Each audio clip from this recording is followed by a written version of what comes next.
are now in Grand Bend, Ontario. What did it say on the way here from Park Hill? The west coast of BC, or Canada, sorry, not BC, the west coast of Canada.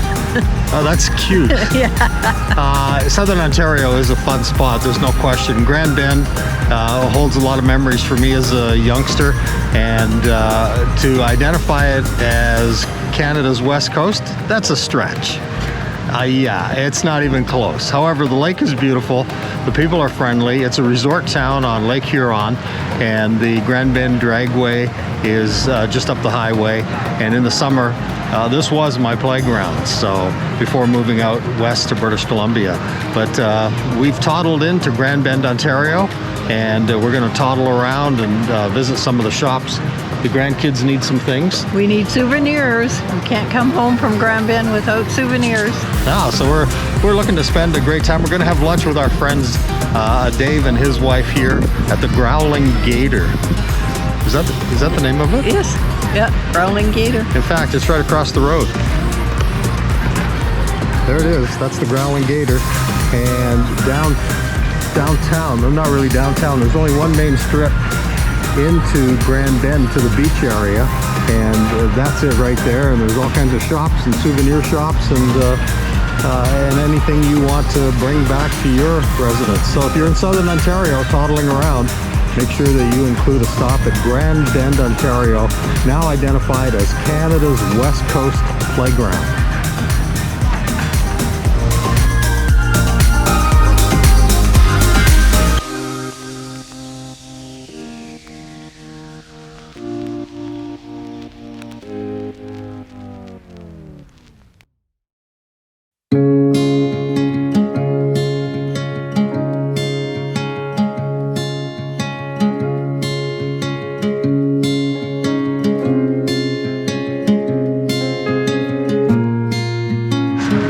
Stand up here, you can see how packed the beach is. It is incredible. We've toddled down to the main beach area in Grand Bend. It's a little windy, my apologies. The microphone is picking up the breeze. Not a breeze, it's a strong breeze. But it's a summer vacation for a lot of the families and students, and what better place to come than to the beach of Grand Bend and soak up some rays, a little playing in the water, and just relaxing and getting away from the hustle and bustle of everyday life. So you've been to Grand Bend lots. I have been here a few times now, but this is the busiest I've seen it, I think. Yeah. It is packed. You should have seen it in the 60s down here. Yes. Oh, it was busier? fun. Oh, yeah, it was fun. It was campfires and little tents and kids, the baby boomers, just having a blast out at the beach here. That building behind Eileen was not there, and many say that that building destroyed the look of the beach down here, but that's progress. Whether you're for it or not, it's just part of life now. But the ugly cell towers on top, yeah, you know what? I don't think people really notice it. The fact of that building. So we do. Well, we've toddled into St. Thomas, Ontario. Do you smell elephant? I smell something. Yeah. Could be elephant. Well, that's kind of a historic creature here in St. Thomas. There's quite a story about how this elephant was killed on a train, and Jumbo, I think, is his name, it was a circus elephant, and it was quite a story. And residents of St. Thomas dedicated this giant statue of an elephant to the people of St. Thomas and the surrounding area in memory of this elephant. But it's apparently it was one of the world's largest elephants, and it sits high atop the area here in St. Thomas, and I'm not sure whether he was part of the Kettle Creek Village or not. I just know that there's a story about this elephant, or in memory of this elephant being killed by a train, and they've got a little rest area here, and there's an old caboose, CN caboose, the pink one over there, and St. Thomas is also known as the Rail City. So we've toddled into St. Thomas. We're on our way to Port Stanley, and there's an overview of the main road down below coming out of St. Thomas. Not much to see, and then that way will take you to Port Stanley. This way will take you to London, Ontario. But it's quite a giant elephant. So toddlers, thank you for joining us on this leg of our journey. Eileen's busy capturing some still images for our memory book, and we are going to make our way to St. Thomas, Ontario, and say goodbye to Jumbo, the giant elephant, in St. Thomas, Ontario. So we say goodbye to Jumbo the elephant, who sadly was killed by a train while crossing the tracks in St. Thomas. The Barnum and Bailey Circus had brought him to town, and that's where his life ended.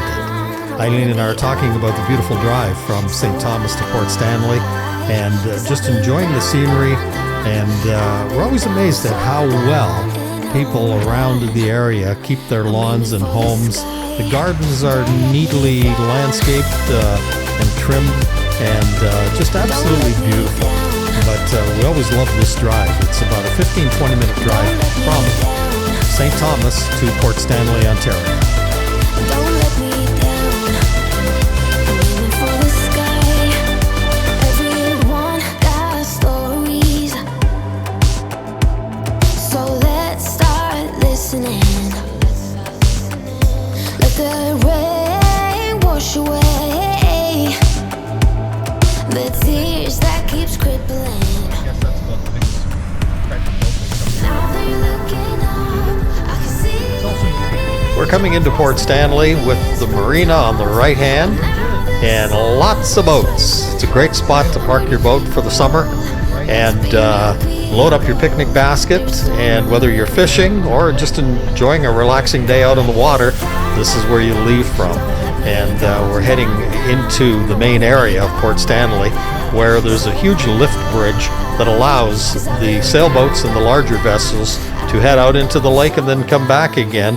And we'll be crossing that bridge and then spending some time down at the beach of Port Stanley. Now, sadly, Mackey's, known for their fish and chips, was not open the morning that we were there. But I remember as a kid, my brother and I would spend entire summers here in Port Stanley. Our uncle and aunt owned a beautiful cottage within about 40 feet of the beach. So Robert and I would head down there for the summer, and we absolutely had endless summers here in Port Stanley. But we're coming up to that bridge, the lift bridge, and we'll cross it. I always like the hum and the noise that the tires make rolling over this steel bridge. I know you won't be able to hear it because I've got the GoPro inside the cab, but they make kind of a burring sound. Anyhow, we'll be turning left up here shortly and then heading down toward the beach in Port Stanley. So if you're ever in Southern Ontario and you want to spend some time at the Great Lakes, our recommendation is Lake Huron with a must-visit to Grand Bend. And if you're on the south side of London, Ontario, it's a short drive to Lake Erie with the beautiful small community of Port Stanley. You will not be disappointed by spending a couple of hours on these beautiful sandy beaches.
Well,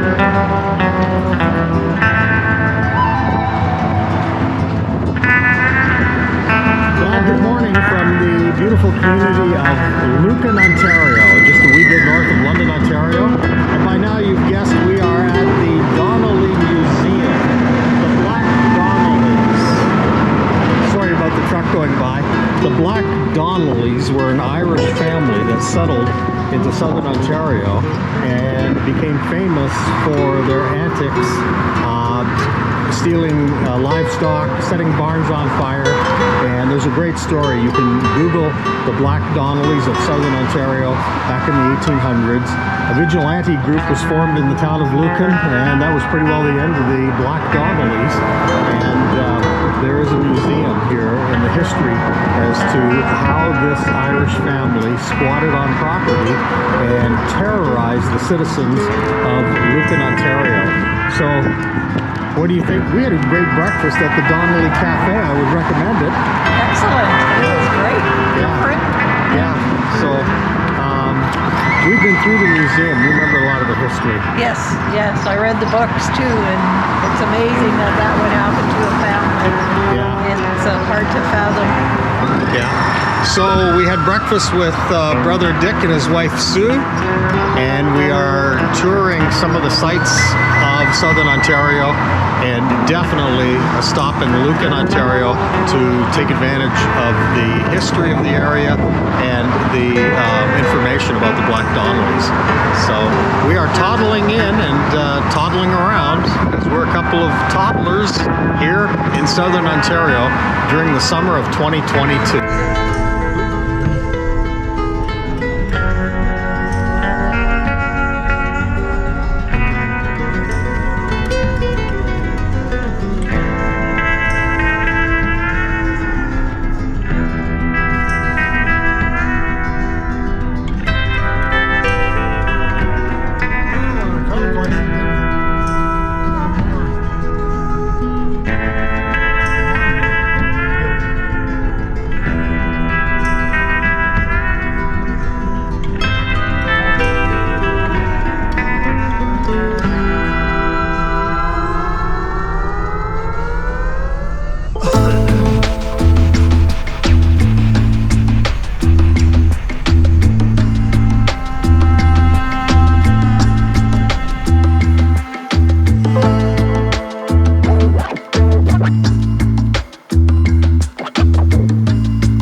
For a short ride around the countryside.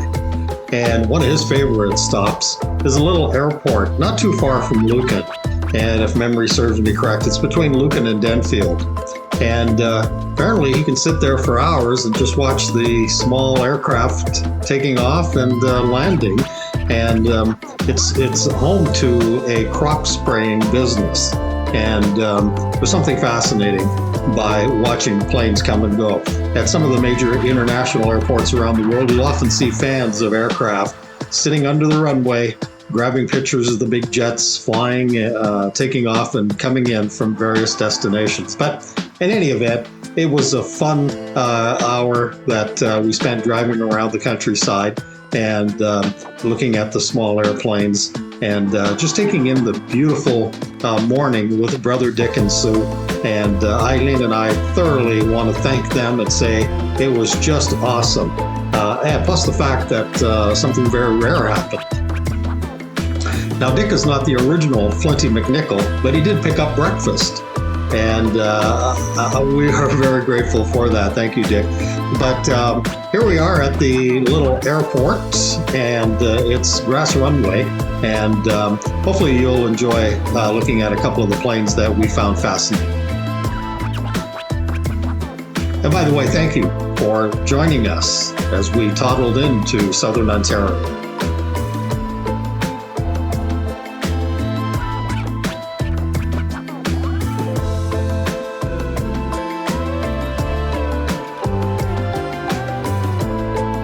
Takes a lot of courage to fly one of these airplanes extremely low, fast, and when you're spraying crops, I guess you really got to watch the winds because if there's a neighboring farm just down the road and it's growing an entirely different crop, then you've got to make sure that the spray you're spraying stays on the field that you're supposed to be flying over.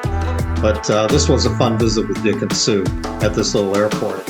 We now toddle off toward Carlisle and the Carlisle United Church, where I spent a big chunk of my youth, is surrounded by those beautiful pine trees, whispering pines. We'll end our video here, and thank you for watching. And as we continue this series titled Explosion and a Death. And thank you for joining us. Be sure to like and subscribe our video, and we'll see you in part 4.